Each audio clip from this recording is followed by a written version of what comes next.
tuned for the Joan Quinn Profiles. As an editor for Andy Warhol's Interview, the Los Angeles Herald-Examiner, LA Style, and Detour magazines, Joan covered the social set, the Hollywood hotshots, the international art scene, the mysteries of food, the excitement of travel, and the fabulous world of fashion. Joan continues to find creative people on the cutting edge who make things happen. Here's Joan Agajanian Quinn. Hi, I'm Joan Quinn, and welcome to the Joan Quinn Profiles. Waiting to be profiled is actress Nora Dunn and artist Gwynn Murrill. You see her work on the set right now. Playwright, actress, performer Nora Dunn has one of those familiar faces, only because you've seen it for so many times and so many years on television, in film, and on the stage. She launched a show, Small Prey, which is a compilation of many of her Saturday Night Live works. Nora was born and bred in Chicago. Really, Nora? Catholic upbringing, Catholic schools, the Art Institute. How did you get out of Chicago? I think I took the Greyhound, if I remember correctly. I left shortly after art school, and I went out to LA. I didn't really know what I was going to do. That's one of those kind of, when you pursue painting and drawing, I was kind of suspended after that. I didn't know what I was going to do. Well, did you come out to be an artist? I think I came out to be an actress, and I ended up moving up to San Francisco. I studied acting there, and then comedy was the big scene then, and I was writing character kind of monologues, so I got into stand-up comedy that way. Well, when you were writing, could you paint the characters, or did you see them in your mind in a different way because you came from an art background? I think it came as sort of a combination of always writing and the painting. It seemed like it was an art form that kind of put it together in a performance, because I always found that painting was it was lonely, you know. It is lonely, but yeah. Acting is lonely too in a way, and writing is lonely.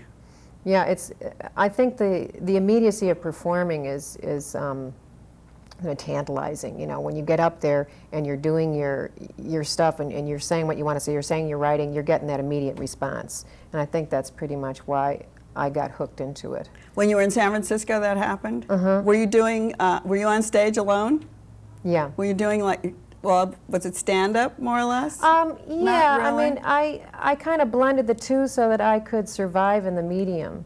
Because I'll never forget when I made my first $30. And I was like, well, this is it. This is what I need to do, because you get paid.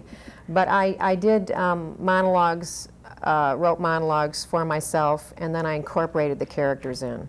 I see. And you changed. You played all the characters? Mm-hmm. So how long then did it take from those monologues and those characters to get to Saturday Night Live? Well, it was another bus trip back to Chicago. And, is that what happened? Well, I went back to Chicago because I just wanted to go home, but I also wanted to work in a more cabaret setting and get out of the nightclubs. And so I started doing improv again in Chicago, and then did my own act in a cabaret.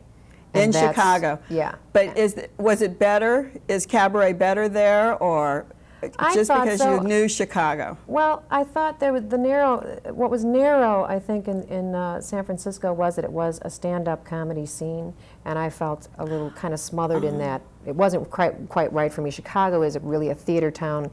It's an art town. I mean, it's a sports town. It's all that stuff blended in, which is why I identify with it so much. But I think the fact that I went back into a cabaret theater type setting was the right thing for me, and then Saturday Night Live just happened by mistake. What kind of mistake? How could that happen? Well, I was waitressing, actually. I had an order, I'll never forget. The great job of every actress. It's a true story. I had an order of Eggs Benedict up, and my brother was an actor, and he got me an audition because I didn't have an agent. And it was Sunday. He came in, he said, "You got to come down right now. They will see you now." In Chicago, yeah, because the show was in. Did it originate there, or were they just looking for people there? They were casting, so they came to Chicago. And I wasn't in Second City or any of those kind of major venues. So I went down there in my waitress outfit. I still had my apron on, and they couldn't believe it. And I said, I got to get back. I've got an order up. Did they think it was they were part of very your impressed. act? I think they were just shocked. So they flew me out to New York from there. And Oh, is that's that? And then, did they know that you had these characters? Were they already characters? Yeah, I sent them a tape. And Were they characters you had already developed? yeah, in fact, some of them are in my show now. I've kept a lot of the same characters, and I keep rewriting for them, you know, because they all have a different point of view and they all talk about different things. So One of your characters is Pat Stevens, and explain her. oh gosh, I don't know if anybody can explain Pat Stevens, but you know, she actually originated from a woman named Connie that would come to my high school and talk to us about an exciting career in makeup and modeling. And she always smiled, and I used to call my friends as her and hook them into coming down to this school of modeling. But then she really, the character stays alive for me because she's really about, you know, the obsession with style without content. And so she's fun to bring in a lot of political issues into her and women's issues and beauty issues and keep her, because she comments in such a vapid way, you know, so I can always keep her up to date. But did you know her, or did you just watch her? I know her now. You Yeah. know her now because she's you. But She's no, yours now. She just started out as that. That was her little kernel of growth, and now she's a full-blown, you know, But separate entity. She actually was a real person. Yes. She was based on a real person. Based on a what- real person. Were all of your characters based on real people? No, sometimes they're just a voice or an idea. You know, they come from a lot of places. Do you just have so many characters, or do you keep adding to them? I mean, do you have a repertoire, say, of 8 characters, and that's the way your characters grow and change? I don't have any set amount. Sometimes I'll just meet somebody or I'll see something on television and it hooks into something that I want to write about. That's usually how it happens. Oh, and then you'll just do something. And some I just cannot let go, and some are very personal, and you know, so they just stay with me. What were some of the things that Pat Stevens would have said, actually, about career and about the women's movement, so to speak? I think Pat, she misinterpreted the women's movement. She thought it was all. Yeah, she thinks using your head is wearing a hat. That's right. I mean, you're making a statement with your head. You're using your head. You put a hat on it. That's a powerful statement for a woman to make. You know, my favorite sketch with her was with Corey Aquino, and it was Jan Hooks played Corey Aquino. And of course, she asked her, what does your husband think about this big job you have? Of course, her husband had been assassinated, and right off the bat, are you dating? That's her whole thing. And what about all those shoes? I mean, she's that little part of all of us that you have this shallow part of you that loves, I love fashion, I love style, I love clothes. But she has this kind of quality that we all would pull back and not say, are you dating? Because her husband's just gone. Yeah. But she just blurts it all out and asks anything. And she thinks it's totally appropriate and very deep, you know. That's a deep question for her. Would you be using some of her, Pat for Small Prey? Yeah. I always just take the latest issue of Vogue and have her go through it and comment on it. Oh, so She does that. So is it different And she uses every it night? for exercises because it's a big thick, it's as thick as Ulysses. And you know. Is it use different? Would Small Prey be different every time you come on each night? I always try to have something different in every show, especially with Pat Stevens is very improvisational. And so that's... When you put together something like this, you've had, how many years were you on Saturday Night Live? 5. 5 years. Yeah. So you have a lot of material. It's almost like a journalist going back and looking at what they've written and what they've done, and then trying to decide what to put in a book. Instead, you're putting it on stage. How did you go about deciding what to do? I wrote some new monologues and new characters, and then I performed them in different alternate type spaces around town. It always has to do with what I want to say at the time, what's important, you know, seems important to me to say. And it is, for me, this particular piece is sort of a retrospective because there's pieces that I did years ago but never got their day in court. I never gave them a theater. I see. So, and in fact, Pat Stevens is the only character in the show who's ever been on television in this show. What about Liz Sweeney? She have a sister? Yeah, Liz. She is so, you know, that character was one of my favorites because she's so fun, you know, but all of what she's about is through the medley and the choices, you know, and she needs her sister. Oh, she can't do it alone. Well, I have performed her by myself, you know. And what does she do without her sister? Well, she talks about, I had a collection out actually of stories that was published like in 1991, and she was in there talking about life after her sister. And her she was performing on a Greyhound, not going. That was where it took place. Yeah, so she had actually really not hit rock bottom, but she was trying to do that and performing at small airports around the country. Do you think that this helps you in film? You've done several films. Do you prefer doing film or stage? I mean, it's hard. I would love to do film after film. Because I had a workshop production of this, I was cast in Warren Beatty's film, which he's still shooting. But it's a real specific thing, you know. It's not.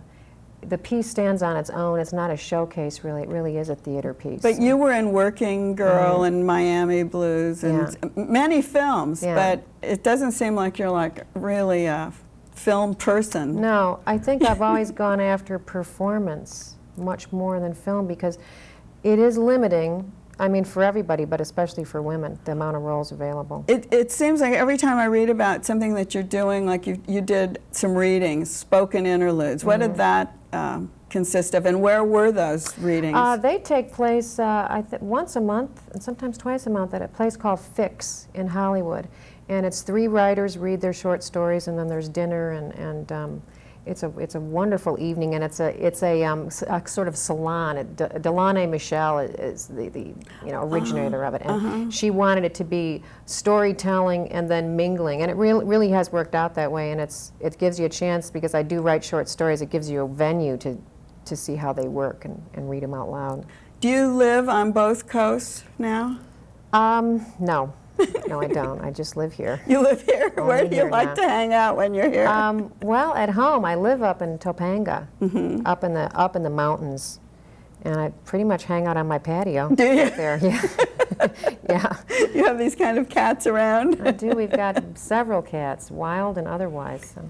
You talk about Pat and Liz and Nora. Do they all like fashion? You said, I like fashion too. No, not all of them. Some of them don't at all, but they're all, I guess every character, of course, is going to have something to do with yourself. Every actress who takes a part says, where else are you going to, you got to find it somewhere inside, So, but some of them are deliberately not into that. Would they be into food? They all eat, yes. Do they cook? They're having a meals. And I'm not so sure about cooking, but eating definitely. Yes. Definitely eating. Well, maybe it's time for us to leave. We'll have something to eat. Let's go grab a bite, yeah. Thank you for being with us, Nora Dunn. And don't go away, because Gwynn Murrill will be back right after the break.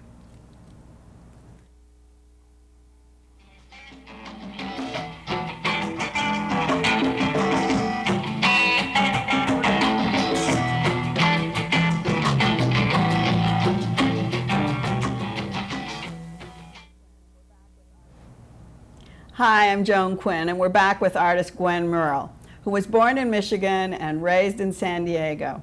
She received her master's degree in fine arts at UCLA. Gwynn has been awarded the Prix de Rome, a Guggenheim Fellowship, and an NEA grant. Her work has been exhibited in the Far East, across America, and in Europe. Did you always want to be an artist, Gwynn? Well, I think I did always want to. When I was 6 years old and I took an art class at, this was in San Diego at the museum, I painted a picture of a mountain, and my teacher told me that it was really good, and she told my mother that too, and I was so proud. And so that really fixed it. From then on, I wanted to be an artist. Though I didn't ever know I was going to be one finally when I grew up, because when I was 16, I thought about I wanted to be one, but my mother is also, she kind of told me that, well, you had to be really devoted to be an artist, and you had to want to do it all the time, like the masters. And so I didn't think there was any way I was going to do that, so I kind of forgot about it. But I always took art classes, and then after I pardon? All of a sudden he's talking. Shoot. Can you stop it? Oh no! So she said you had to really be devoted. Yeah, you had to really be devoted to wanting to be an artist, and that you had to do it all the time.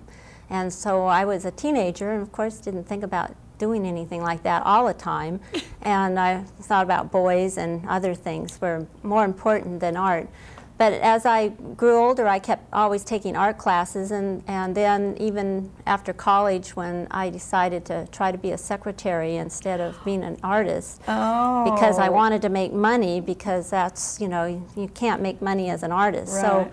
So I did that for a while, and then I kept going back to school and taking art classes, night classes, and eventually went back to UCLA and got my Master of Fine Arts. And I see.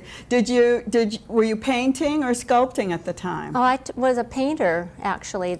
I became a sculptor by default, I think, because I had to take a sculpture class while I was at UCLA, and I made this large rocking horse out of laminated wood, which was something similar to this. This piece is one of the last laminated pieces that I've made, and was in 1984. And I did that in 1968. I did my first laminated wood piece, and but it was an animal. It was an animal. Because you've always worked with animals, and I thought maybe you wanted to be a veterinarian.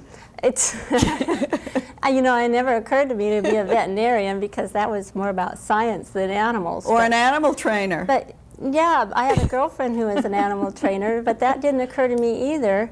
And actually, the animals really came out of my just needing something to use as a form, rather than thinking that, well, I always loved animals. I always had cats, and I just loved the way they looked. Oh, so you always saw this, because yeah.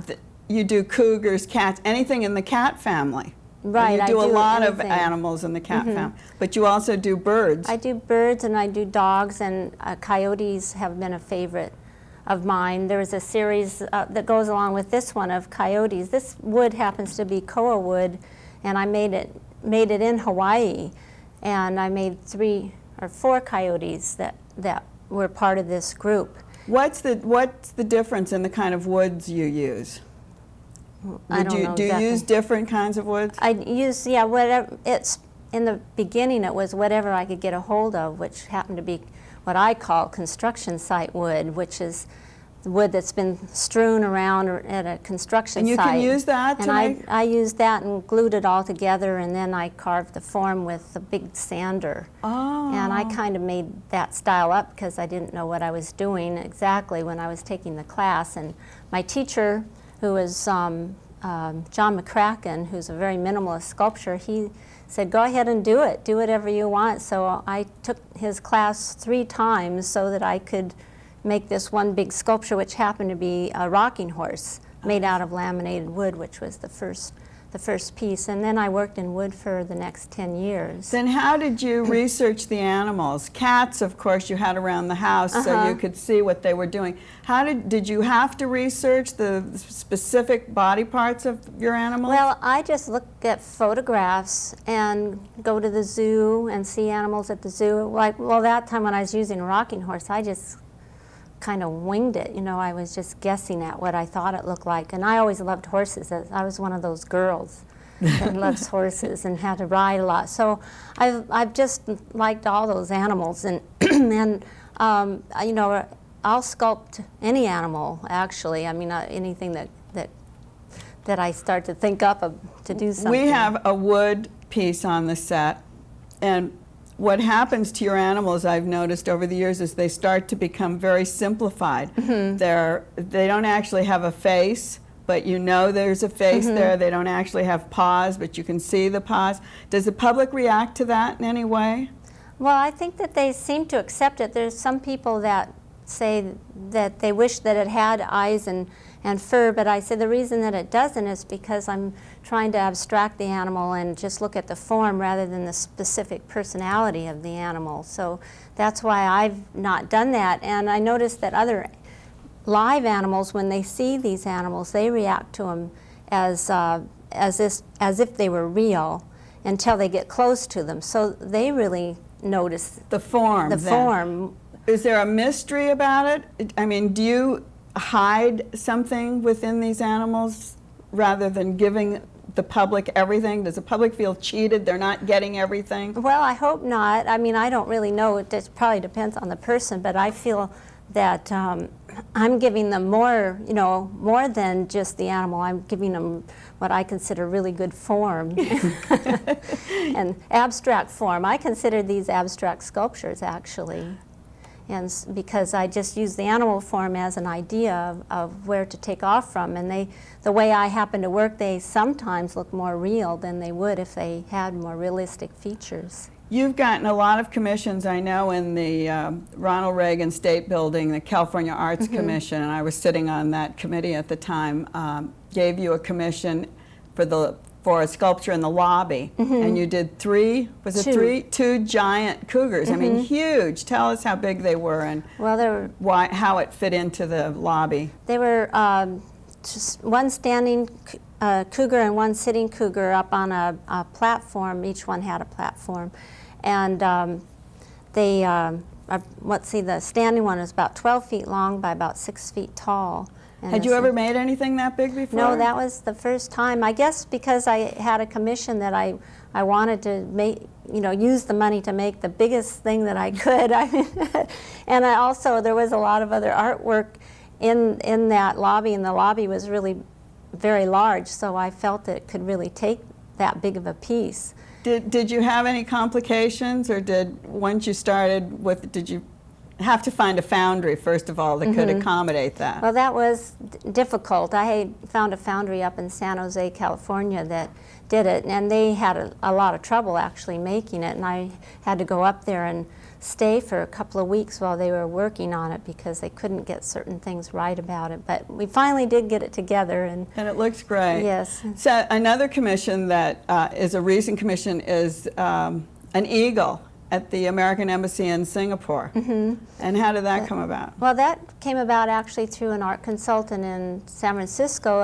They found me, it was a year ago last spring, and somehow or other they needed to have a sculpture on the boat by the middle of August of that same year in bronze, and it's on a 30-foot pole in the middle of the lobby of this embassy, so it had to be big. And so I had to make this sculpture in a month, and then had to have it cast because it takes about 6 weeks to cast it, and then have it on the boat. And somehow or other, I don't know how, but I actually made the deadline, and we made this piece and sent it over there, and it's there.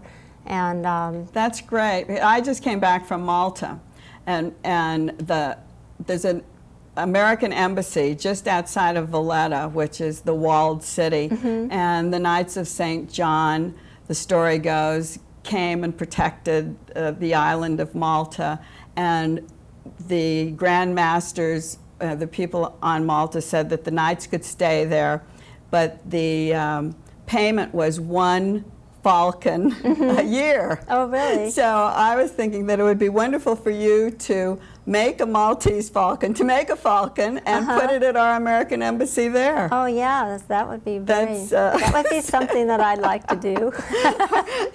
There's a wonderful Hotel Phoenicia, and then there's the walled city, and then the embassy is right on the other side, and it all overlooks this wonderful port where the cruise ships come in, and to have an American artist there in our American embassy would be fabulous. Yeah, I think we have to do something. I would like to do that. I'd like to give me a chance to go to Malta. Yeah, that's right. It's a wonderful place. Yes. You just came back from jurying a show. How do people decide to ask you to jury a show? How did you get invited to do that? Well, they told me that they saw my work in Southwest magazine. One girl saw my work and she entered my name, and then they vote on all these names. I guess they vote on the pictures of the work, but actually there's curators and To people pick like that. to pick a jury. They pick the jury like that. And then what does a jury person do? What did you do as part of the jury? We looked through 700 paintings and sculptures and had to pick 120 out of those 700 to have in their little regional show. And it's in Toledo's quite an amazing place because they have a beautiful museum there. Toledo, Ohio, you were? Toledo, Ohio, and a lot of people are artists in that town. They have 17 groups that all participate, and then this one show is their yearly show that they all try to get into. So by jurying that show, you picked 100 people who would be in another show? Is that the idea? Or they would, do they get money? Do they get paid? Or do they just get a prize? They just brought their work into the museum, and then this was going to be the show, the 120. I see. We're going to be in that. And then they did get prizes. We got to give out 18 prizes and a medal. So did you pick it? Was there any sculpture? Yes, there was. There was a couple of sculptures. In fact, the best, what is it, the prize that got #1 prize was a cast glass piece with a little house with some birds on it. It was really beautiful. Have you ever worked in glass? That's interesting. I would love to work in glass. I've tried to go to Pilchuck before, or I've wanted to, but I haven't done it yet. But I think it would be very interesting to cast some of my pieces in glass. What other medias could you work in that you haven't? You worked in wood and bronze. And I also work in stone, marble, and lime. I've done limestone relief, and I haven't really worked in plastic, but I like, that would be okay. And cement is an interesting one, and there's a lot of other, and I've also worked in aluminum, and then I also still do painting sometimes. And so you have like a lot of, we didn't cover everything. I'm sorry we didn't. Thanks, Gwynn, for being with us. Oh, you're welcome. And when she works on different materials, we'll have her back and we'll see what she's working on. Thanks for writing to us. Don't forget 777 Figueroa, 40th floor, and Nora Dunn's small praise at the Powerhouse Theater. So it started at the Powerhouse, and look for it near you across the country. Thanks. Bye.